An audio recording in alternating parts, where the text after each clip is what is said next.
All right, welcome back. Today we'll be picking up from where we left off. So this is the 1776 to 1783 section of your study guide, basically covering the American Revolution. In the previous videos, we've gotten to the reasons for the revolution, and we have sort of looked at some of the early battles. And now, having gotten to July of 1776, we're going to backtrack a little into 1775 and begin the actual war itself. All right. So let's get some screen sharing going. Here we go. All right.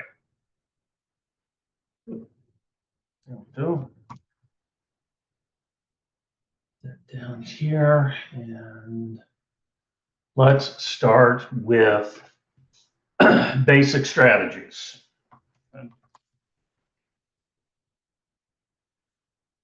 This first thing we're going to talk about is the war in the northern portion of the colonies, about 1775, 1778. There are some central colonies here, also your New York, Pennsylvania, New Jersey, but we're going to spend a bit of time up in the north. And then after 1778, things will slide over to the south, and we'll see why that happens. For the British, the basic strategy here is to end it quickly, right?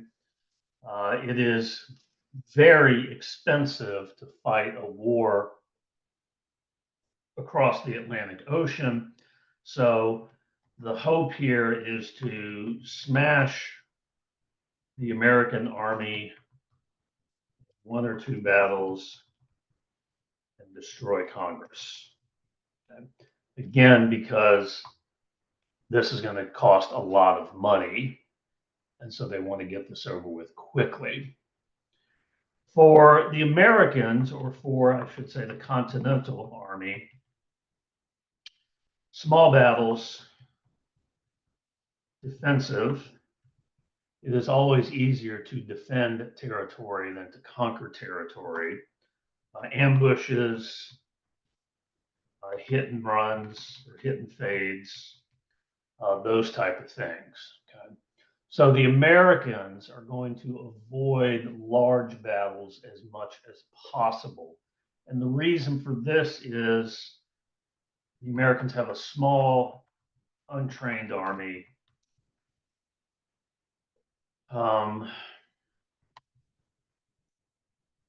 Which is lacking particularly munitions like artillery. It's also lacking, as I pointed out here, experience and training as well.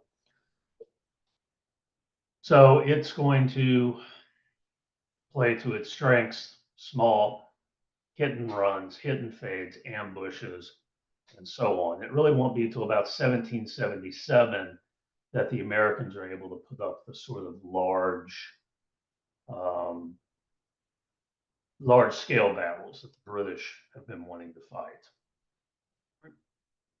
So after 1778, things will begin to change. And as we start seeing more large battles through the closing years of the war, we're going to start out talking about Canada, because Canada was considered to be the 14th colony, and the Americans sought to liberate Canada. And so they sent two armies up there. One went up here and seized Montreal, and then the other, the one we're going to look at, was this one that went the long route to Quebec.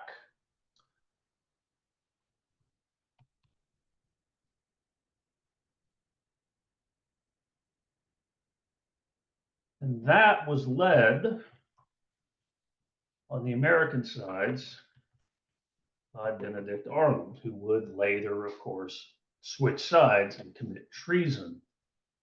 But Arnold was very important in the early war effort. And so he made the decision that he was going to leave. You can follow his route up into what is now Maine. Move to a different map, and then follow the Kennebec until he reached the Chaudière, and then take that up here to Point Levi, right across Quebec. Easier said than done. Lots of problems. The canoes were not particularly well built. There were food shortages of all sorts. This part of Maine, nobody lived there. Not even Native Americans hung out in this part of Maine during the time of year that they're trying this. This is very late in the fall when, September of 1775. So there's not a lot of game. It's going to be very cold. And most people who live in this part of the country live very close to the coast. So once you get out here, you're really on your own. There's not going to be a lot of hunting to do, and you're not going to be able to get help from anybody either. Compounding all of these problems, and I may say even the root of all these problems, were Arnold's maps. The maps that Arnold had were extraordinarily wrong. For instance, according to the map, from here, Kennebec, to here, at Point Levi, was 180 miles. In reality, it is about 350 miles. So you can imagine if you're only taking enough food for maybe a 200-mile trip, and then you find out it's a 350-mile trip, the problems that's going to cause. This map issue was actually caused by the British. British policy was to circulate maps that were wrong to prevent enemies from invading their territory. Okay? Which is a pretty smart policy, right? You don't want to give someone an accurate map that they're going to use against you. So British policy was to circulate these maps knowing they were wrong. And of course, that's what Benedict Arnold fell for. So a bunch of men, he took about 1,100 men, about 300 of them turned back before ever even reaching a halfway point. Once they ran out of food, they began to eat anything they could get their hands on, including dogs, shoes, moss, grass, anything like that. They did eventually reach Point Levi with only about 600 men.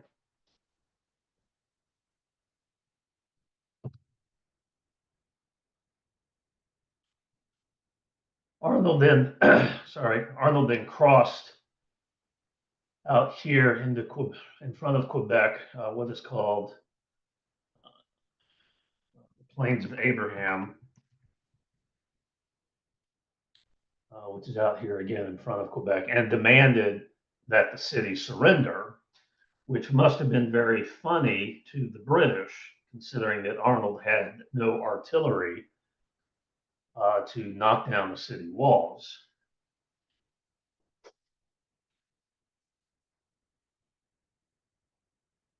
Eventually, Arnold's forces were reinforced. We had captured Montreal, and so Montgomery came up here to join Arnold. And they actually did attempt to invade the city of Quebec on the night of New Year's Eve, 1775.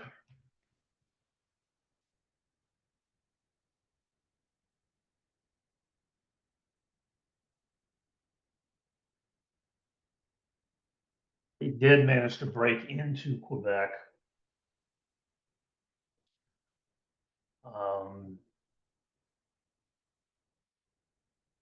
But they were not able to carry the surprise much further. The whole thing lasted about 6 hours, and in the end, a lot of his men were taken prisoner, and it was all over by 10 a.m. Arnold refused to retreat. He is tenacious, I will give him that. Despite being outnumbered 3-1, despite the cold temperatures, despite any hope of anything, he builds a camp and he waits for reinforcements.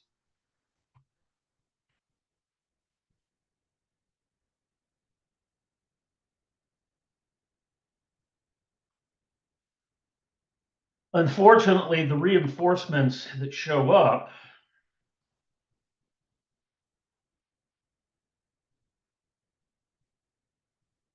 are reinforcements for the British. The British Army sending about 4,000 extra troops around May of 1776. And so, faced with these overwhelming odds, Arnold is now forced to retreat. If we go back to our map, Arnold retreats down the river this time, the St. Lawrence River, and then loses Montreal, retreats down into Lake Champlain. Now, at this point, Arnold receives new orders.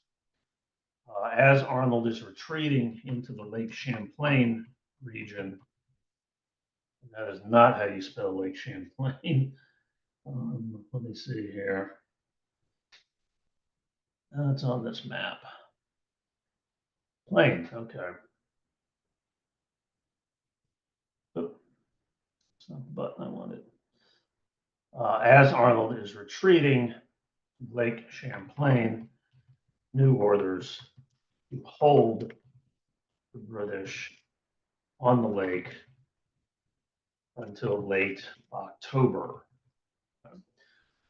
This was being done because at the same time Arnold was moving into the Lake Champlain district, George Washington was retreating out of New York. And for a while, Washington considered moving into the Hudson River Valley, this area.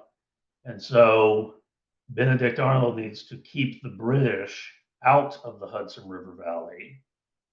So he receives orders to hold them at Lake Champlain up here. In order to do this, Arnold builds a navy and goes to war on the lake. And there is one fairly significant battle. This is called the Battle of Valcour Island. And you can see these are the American fleets up here, British fleets right in here. And unfortunately, the wind was not with the Americans that day. And so unfortunately, the Americans lost that battle. Yeah, if the wind isn't with you, it can be really, really hard to have a successful naval campaign. But the goal the delay is successful. Thanks to Arnold's battles, Arnold does hold the British at Lake Champlain until late October. If you're wondering why late October, basically at that point, the British need to stop fighting and start building a winter camp.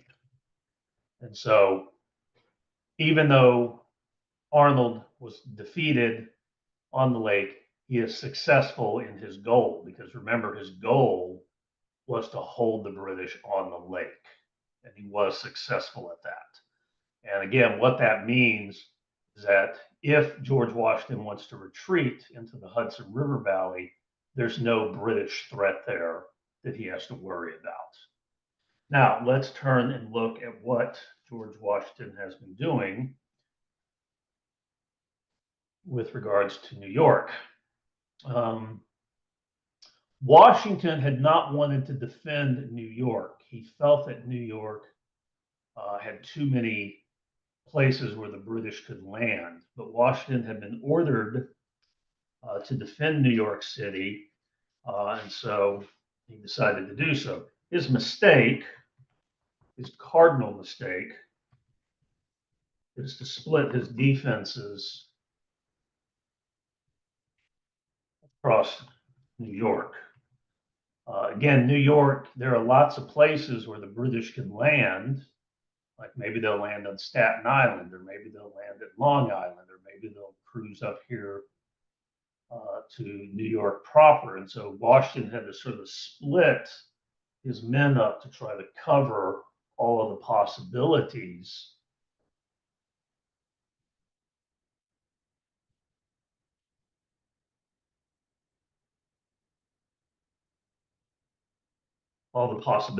that the British might land at. British will make landfall here in Long Island, coming around, finding a road here. A New Yorker betrayed his Americans and showed the British another way to get in here. And then it becomes a retreat through Brooklyn, up through what is now Manhattan, up through Harlem. Again, the British are now able to bring their ships in. So the Hudson River, the East River, the British are now moving their fleet into here. Washington continues to retreat past Fort Washington. And as you can see here, it does look like he's heading up into the Hudson River Valley, which is again why Benedict Arnold's actions are so important. Washington, though, will decide to not go into the Hudson River Valley. He will retreat back down through New York, through New Jersey, and then eventually at the end of the year, Washington will find himself in Pennsylvania.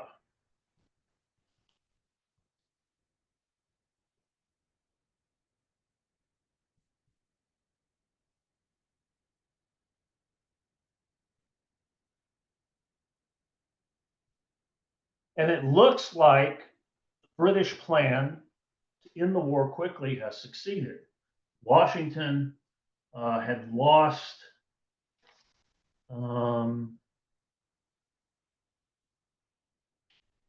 a huge chunk of his army was gone. Washington had 19,000 men in September when he was at New York. And now in December, he's down to about 5,000 men. And so it really looks like this is it. The war is going to be over. Of that 5,000, it will be reduced to 1,400 on Jan 1, 1777, because a lot of the men had only signed up to serve for 1776. Their enlistment was going to end.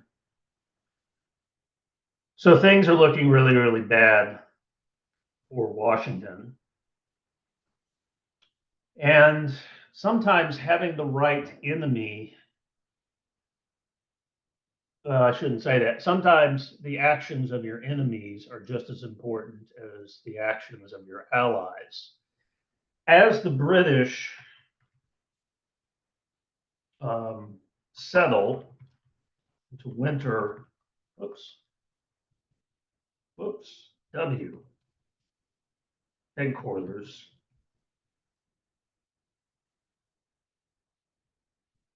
they begin to anger the local population. The British are heading into winter headquarters right along here in New Jersey, and they begin to anger the population with what we would call looting, taking supplies from the locals, taking housing, literally kicking people out of their house so your troops can stay there, taking the furniture, taking the pigs and the chickens and the cows and all that stuff. And there are rumors of rape being committed against American women. David Hackett Fischer, in his book Washington's Crossing, was able to prove at least 2 of those rumors of rape were legitimate. Like there were, and he proved this like in the 2000s. So that at least 2 American women had been raped. I would guess if he was able to prove it 200 years later, there's probably more than 2. At least 2 have been proven. So those were probably many more. And so a lot of the local population went off, join Washington's army, right? You're going to treat us like criminals, then we will react like criminals. And so Washington's army does begin to sort of start to grow. But Washington needs a victory. Okay? It's been 4 long months of defeat, and he needs some sort of victory to try to keep his men, as many of them as possible, keep them around for another year. So Washington decides he is going to attack a spot called Trenton, which is in New Jersey. Let's go back here. Trenton is right here, just across the river. Washington is here in Newton, so he just has to get across the river. This is where you get the painting of Washington crossing the Delaware. Obviously, Washington did not stand up on the boat. This is a lot of symbolism here. I'll explain some of the symbolism. There are 13 people in the boat, so that represents the 13 colonies. There is at least 1 woman here.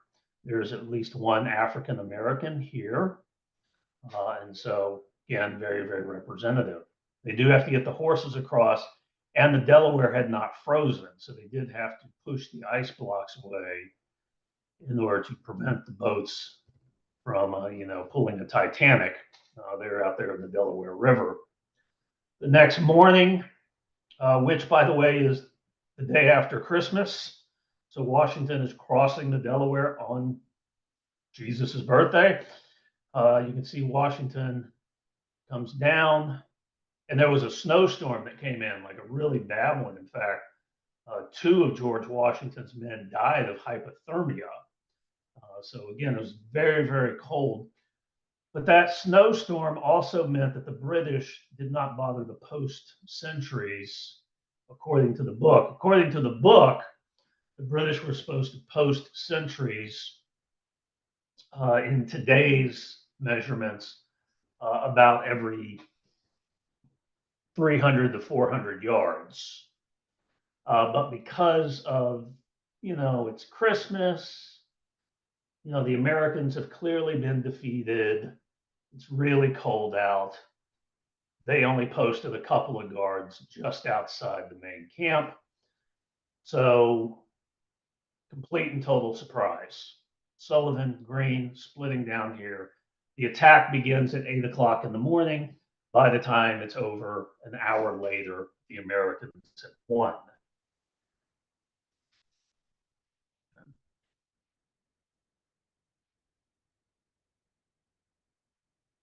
They taking prisoners, taking supplies, and then moving back across the river.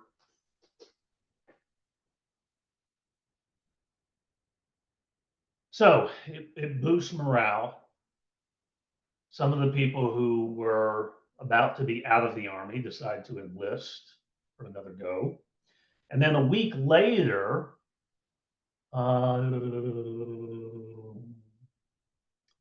Washington, where is that map? Here it is. A week later, 8 days later, Washington attacks the British at Princeton and again scores another victory. So after months of defeat up here, Washington scores 2 back-to-back victories within 8 days. And so it does sort of breathe life back into an army that had been dying. Most of 1777 takes place in and around the Pennsylvania area. You have Brandywine Creek, Germantown. These are mainly British victories again. But the big story for 1778 is back up here in Saratoga. So that's what we're going to move to now, is Saratoga. Now, the last time we were in this area, the British, October 1776, have been stopped here at Lake Champlain, right? And now there's a British army controlling New York. So the plan here, scooch this off, the British plan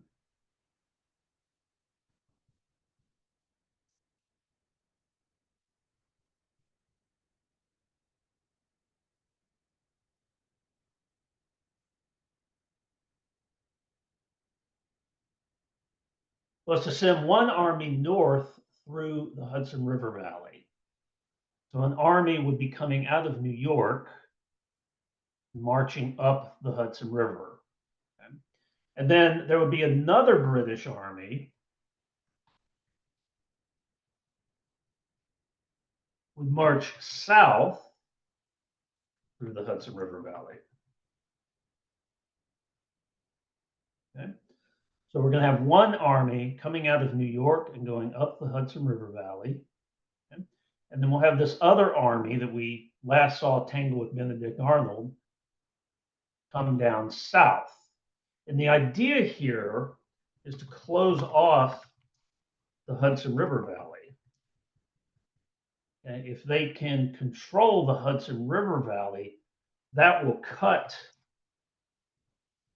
New England off from the war.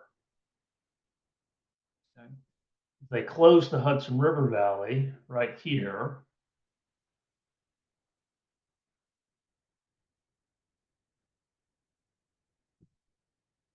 that will cut these colonies off from the war, because the Hudson River Valley is the gateway back and forth.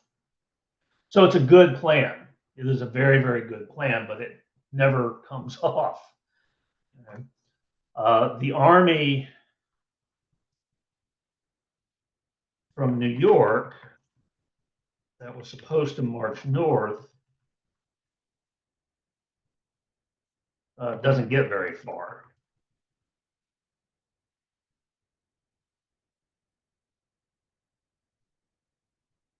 Their pathway is sort of blocked by the Americans, so they really do not get very far. Up here, that army runs into a whole host of problems. The army moving south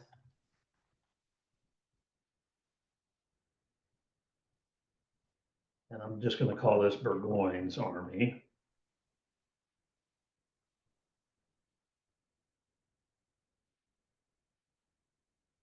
Runs into a long series of hit and runs. And so, like, the Americans would attack the supply wagon at the back and then skedaddle off back into the woods. Or they might cut down a bunch of trees, the Americans, to block Burgoyne's army from being able to move forward. As this is being done, a large American army is building up at Saratoga. And in September, October 1777, these armies finally meet up. So this is the first day of battle. You can see the British have about 5,000 troops. The Americans have about 7,000, so they're pretty evenly matched. This is a large battle, the kind of battle the British have been wanting to fight. A nice big set piece sort of battle. All right. There are actually 2 weeks worth of engagement between the British and the Americans. This is the last day of battle. Gates now up to 12,000, so definitely outnumbering. And you can see here, again, Benedict Arnold sort of coming in and saving the clutch here, as it were. There's a point where American lines almost collapsed, and Benedict Arnold is able to sort of ride his horse in there and rally the men and sort of close that gap up in the line. So once again, Benedict Arnold being sort of the key, maybe not the main key to victory, but certainly an important part, kind of coming in at the right time at the right place. And then eventually British lines collapse and the British retreat. And so the Americans win this extraordinary campaign, and it has, they capture all the weapons and the men and stuff. But the Battle of Saratoga, the victory at Saratoga, leads directly to France finally joining with the Americans. For 2 years, we talked in a previous video about the Committee of Secret Correspondence. And so for 2 years, Benjamin Franklin, John Adams, and others have been trying to get the French to side with the Americans.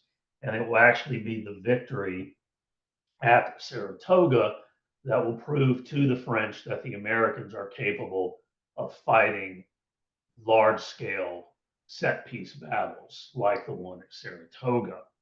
So the Franco-American alliance will begin under the Treaty of Amity and Commerce, signed in 1778. This is basically a trade treaty between the U.S. and France, but it is loaded with a great deal of symbolism. If you recall the mercantile system from way back in Unit 1, British colonies were only supposed to trade with the British Empire. By signing this treaty, trade treaty, okay, France recognizes, let me spell that correctly, recognizes that the colonies are independent and no longer part of the British Empire. Okay? So even though it's just a trade treaty, it is freighted with a great deal of symbolism that France is recognizing that we are a separate nation That's why even today, when a new nation is born, recognizing it through trade is still the way these sorts of things are done. So, a lot of symbolism in that treaty. It will transform the revolution. The French will send money, they will send medicine, they will send weapons, they will send troops. There will be thousands of French troops who come to America to fight the war. And of course, that magnificent French Navy that we talked about at the end of Unit 1 will now be at our disposal. It totally transforms the war because the Spanish and the Dutch will also go to war against Britain, not because these countries are fans of representative democracy and the idea that you can elect your leaders and you don't need kings. They're going to go to war against Britain to grab some more territory from Britain. This is basically a case of kick them when they're down, is what's going on here. Britain has been kind of strutting around like some sort of badass for the last 20, 30 years. And so Spain and the Netherlands figure it's time to get a few licks in against His Majesty George III. So it completely transforms this war from a local civil war in the British Empire into yet another world war. And the British will now have to start moving troops and naval forces to other parts of the globe in order to protect their empire. The war is also going to shift to the south.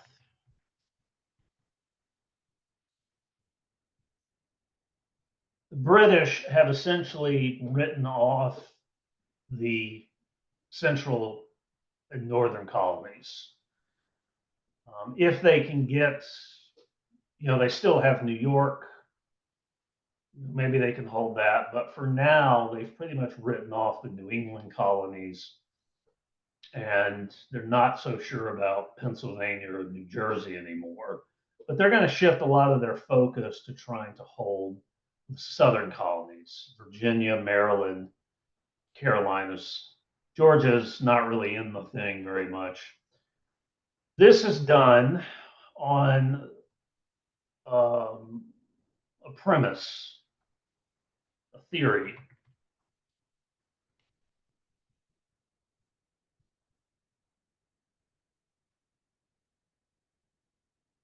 And the theory is that the southern colonies are more loyal. We haven't talked about loyalists.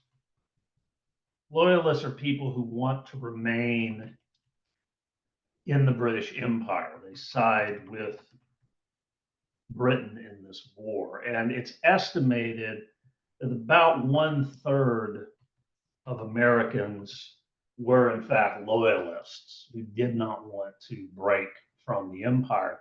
And in fact, about 10,000 Americans will actually leave and settle in other parts of the British Empire after the war is over. So, Southern colonies are more loyal. It should be easier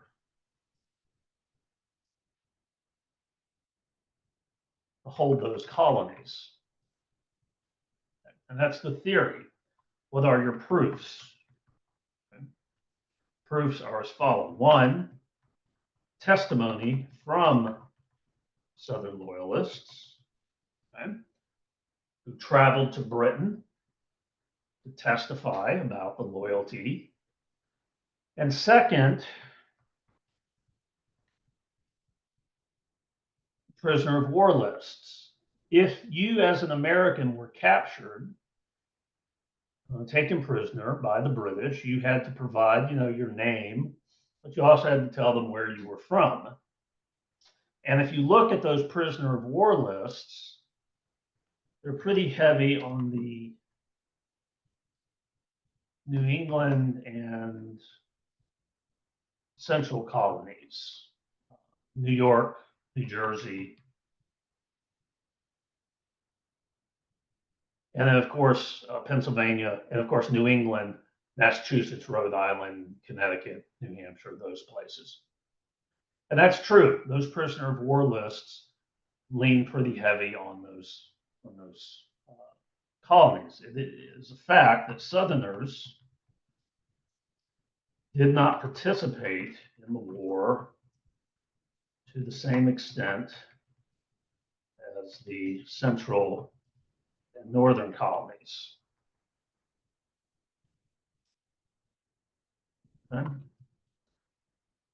But is that because they're more loyal?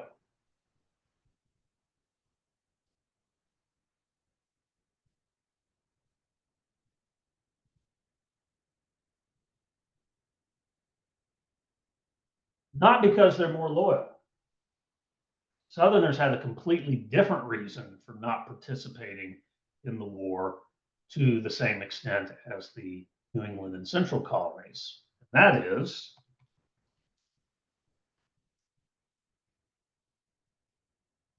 fear of a slave rebellion. We are only 40 years away from the Stono Rebellion, which we talked about in Unit 1, that uprising in South Carolina. And so that is, 40 years ago, not really a long time ago. So there is this fear of slave rebellion. If we send all of our young men off to fight in the war, who will protect us from a slave rebellion? So it is not that the Southern colonies are more loyal, it's just they have more the fear from slave rebellions. And so the British are going into the South under a completely false theory that the Southern colonies are more loyal. Now, there are a lot of successes. Charleston, Camden, there's some victories for the Americans, victories for the British, kind of go back and forth. Eventually, the British, realizing they need men and supplies, they need more men and supplies. Cornwallis, let me spell that out for you there. British commander, Cornwallis. You can see here he moved initially to Wilmington because he needed supplies, and then moves up here to Virginia and eventually to Yorktown. And that is a terrible mistake to move to Yorktown, because Yorktown is surrounded by water. It is right there along the Chesapeake Bay. The idea is that British warships would be able to come in and resupply the French.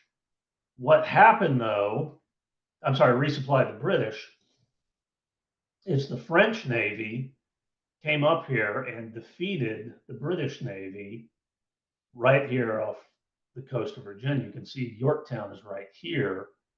So again, the British have been expecting to be resupplied by Graves, and the French stopped that. And then the French closed off any hope of rescue. And then at that point, Washington simply started moving his men into the Yorktown area and started moving forward. There are French and, as you can see, French artillery camp, Rochambeau, the French commander. So there are French troops.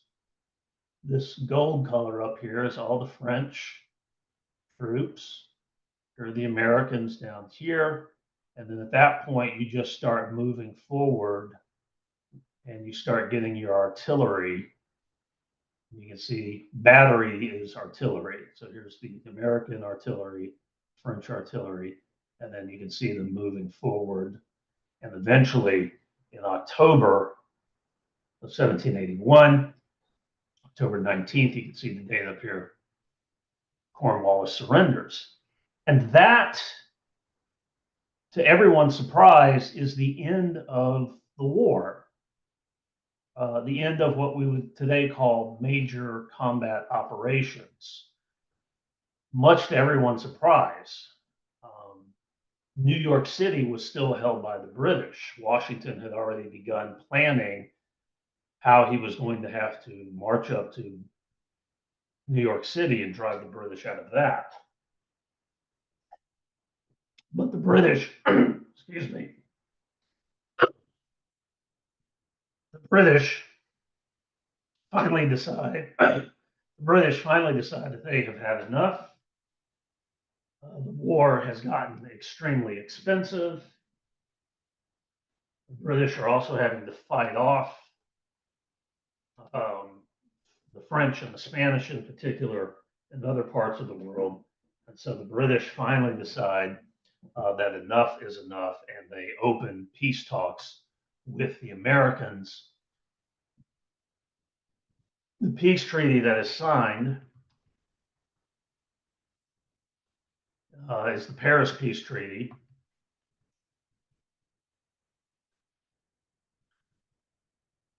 (1783).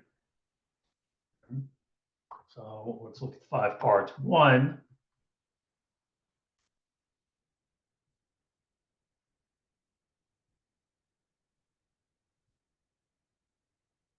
acknowledges American independence. The United States is now a free country. Would have been kind of dumb to fight the war and forget to get that. 2, U.S. territory. The U.S. receives all territory east of the Mississippi River, except for Florida. So if we look at this last map, what they're called the Great Lakes states up here, and then what is now Kentucky, Tennessee.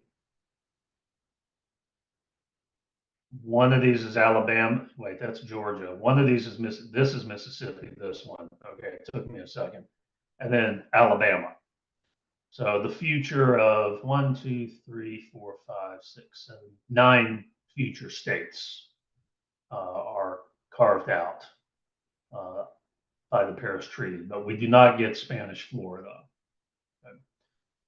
But, we get everything east of the Mississippi except for Spanish Florida. 3, British can use the Mississippi River. The Mississippi River is an international river at this point. The British need it to move in and out of Canada. Okay. So they're allowed to keep using that.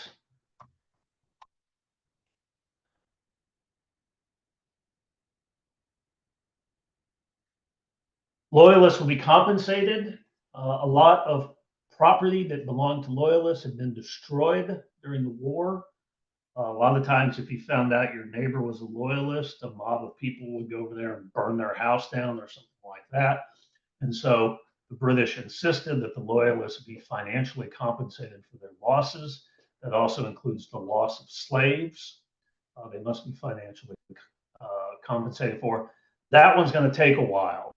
That one's not going to be as immediate, and it's going to affect things down the line. And then finally, 5th, both sides will cooperate to collect pre-war debts.